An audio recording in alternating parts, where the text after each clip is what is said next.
Tanaman yang sangat unik, sangat langka, dan sangat beda dari yang lainnya. Cukup tanam saja, tanpa perawatan bisa mendapatkan hasil yang sangat maksimal. Khusus bagi kita yang mungkin agak sibuk atau mungkin mempunyai pekerjaan yang tidak bisa ditinggal, tapi masih ingin tetap memiliki penghasilan tambahan dari usaha sampingan. Labu siam itu menurut saya juga sangat cocok karena ada cara khusus dan trik khusus. Labu siam itu tanpa perawatan, tanpa pengobatan, tanpa ada pekerjaan tambahan, tapi bisa mendapatkan hasil yang sangat maksimal. Kita hanya cukup tanam saja, tidak perlu ada pemroningan, tidak ada proning daun, tidak ada proning batang, dan tidak ada proning pada pucuknya. Kita juga bisa mendapatkan hasil yang maksimal atau panen yang banyak, tapi dengan cara yang benar. Kita hanya tahu bahwa selama ini labu siam itu ditanam atau dibudidayakan itu dengan menggunakan para-para seperti yang ada di video ini, menggunakan para-para bambu ya. Ada juga yang menggunakan para-para seperti kawat, tali plastik, dan juga tali karet. Berikut ini adalah cara dan konsep atau metode yang benar bagi kita yang memang benar-benar sibuk, tidak sempat untuk merawat tanaman, tapi ingin memiliki penghasilan dari tanaman. Maka dengan membudidayakan labu siam ini hanya menggunakan 1 kali tanam tanpa memerlukan perawatan dan bla bla bla bla, bisa menikmati hasil yang sangat berlimpah, yaitu dengan cara merambatkannya labu siam itu pada tanaman lain. Misalkan nih, yang sudah saya terangkan tadi, apabila yang sering kita jumpai adalah menggunakan para-para bambu, para-para plastik, dan juga para-para seperti tali plastik dan juga ban bekas, maka dengan metode merambatkan labu siam itu pada tanaman lain, itu juga cara atau metode yang sangat benar. Kalau labu siam itu dirambatkan atau ditaruh pada para-para seperti yang ada di video ini, maka labu siam masih memerlukan perawatan seperti kayak proning daun, proning batang, dan juga proning pada pucuknya. Tapi jika menggunakan rambatan itu dengan pohon hidup, maka dia tidak menggunakan proning pun juga bisa tumbuh maksimal, bisa panen, bisa berbuah banyak. Karena apa? Bahwa labu siam itu adalah tanaman hidup, dan tanaman hidup jika disandingkan atau disejajarkan dengan sesama tanaman hidup, maka dua tanaman itu akan saling melengkapi dan saling mengisi.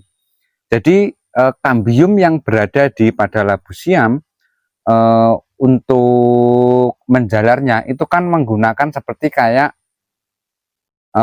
batang kecil itu, dia biasanya itu merambat untuk rambatan, maksudnya untuk memperkuat atau memperkokoh pada batang labu siam. Nah, ketika rambatan itu mulai masuk ke dalam tanaman atau pohon yang sudah hidup, maka dari kedua tanaman itu akan saling melengkapi. Nah, dari situ tidak perlu ada perawatan, tidak perlu ada pemupukan, tidak perlu ada perawatan sama sekali, bisa menghasilkan panen yang maksimal.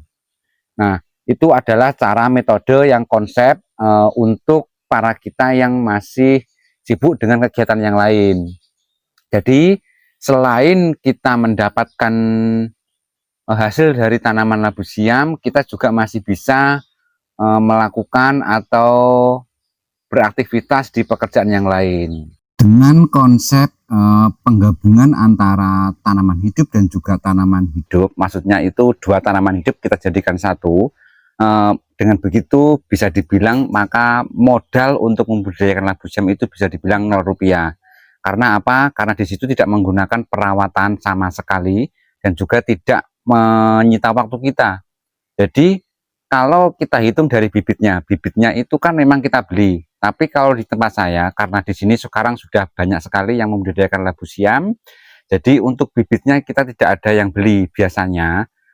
Kalau ada dari tetangga itu yang mempunyai tanaman labu siam, untuk kita yang belum mempunyai tanaman labu siam, biasanya untuk bibitnya kita tinggal minta kepada tetangga.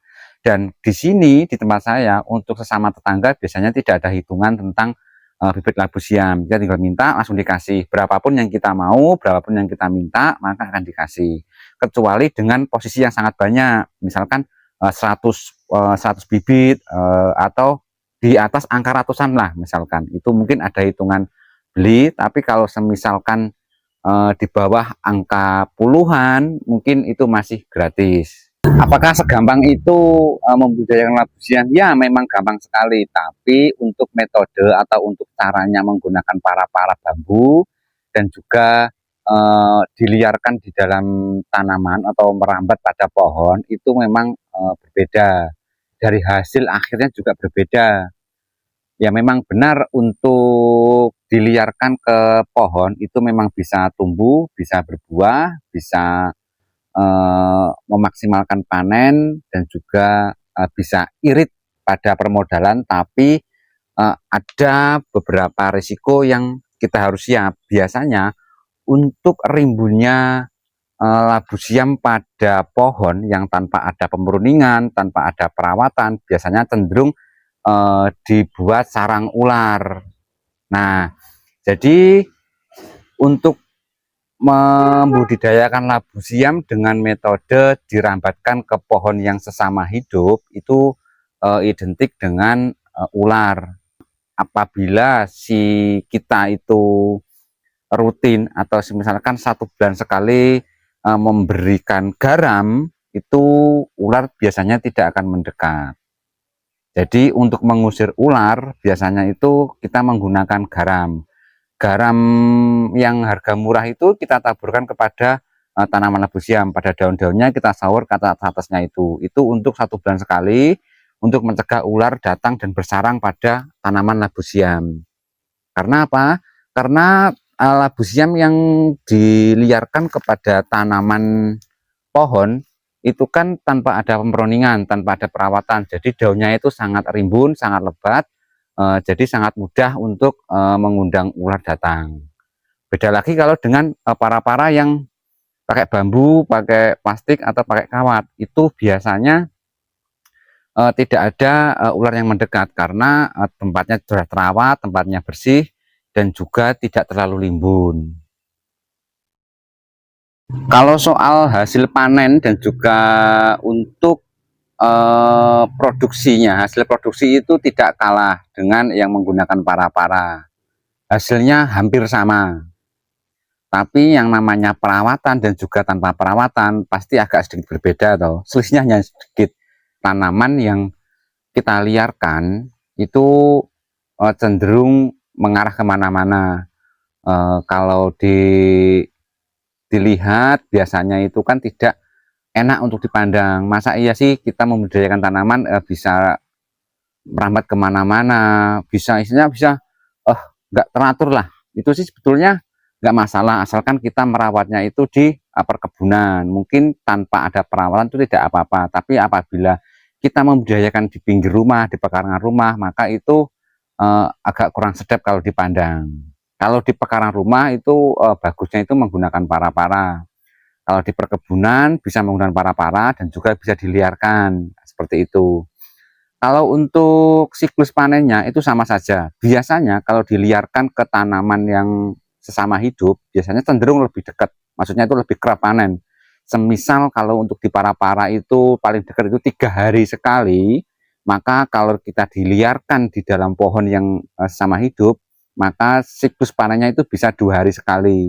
Karena dia hidupnya alami dan dia itu juga menyerap kambium pada tanaman rambat itu tadi. Di sesama tanaman hidup kita sampingkan, maksudnya kita jadikan satu.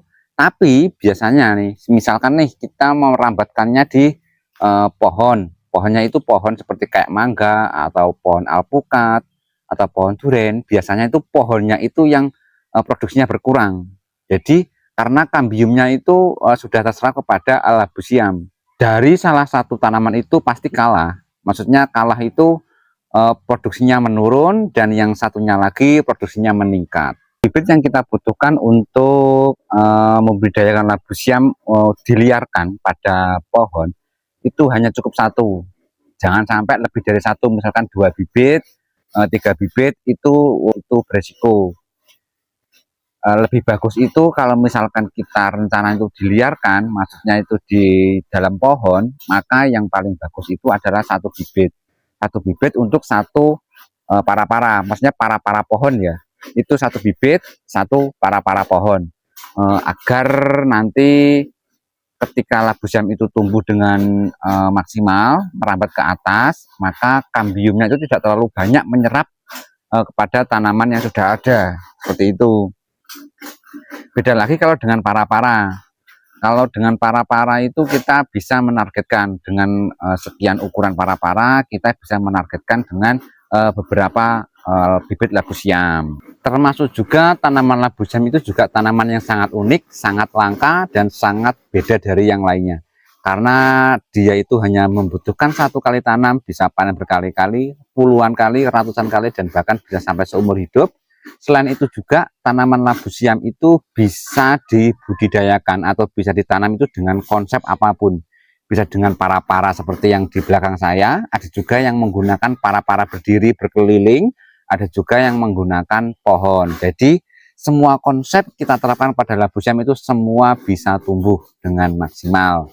Yang membedakan labu siam itu adalah penanaman di sebuah lokasi. Ada yang di lokasi dataran tinggi, ada juga yang berlokasi di dataran rendah. Kalau di dataran tinggi bisa kita tanam dengan sesuai yang ada di video saya. Tapi kalau ditanam di dataran rendah, biasanya itu menggunakan metode seperti kayak polybag. Nah, dengan polybag di dataran rendah atau di hawa panas, labu siam itu bisa lebih memudah untuk menyerap vitamin dan juga makanan-makanan dari kompos. Jadi untuk dataran rendah sebaiknya dicoba di polybag atau di pot. Tapi potnya itu agak besar. Kalau misalkan polybag juga agak besar karena labu siam itu akarnya memang agak lumayan banyak. Jadi menurut saya pakai polybag yang agak besar.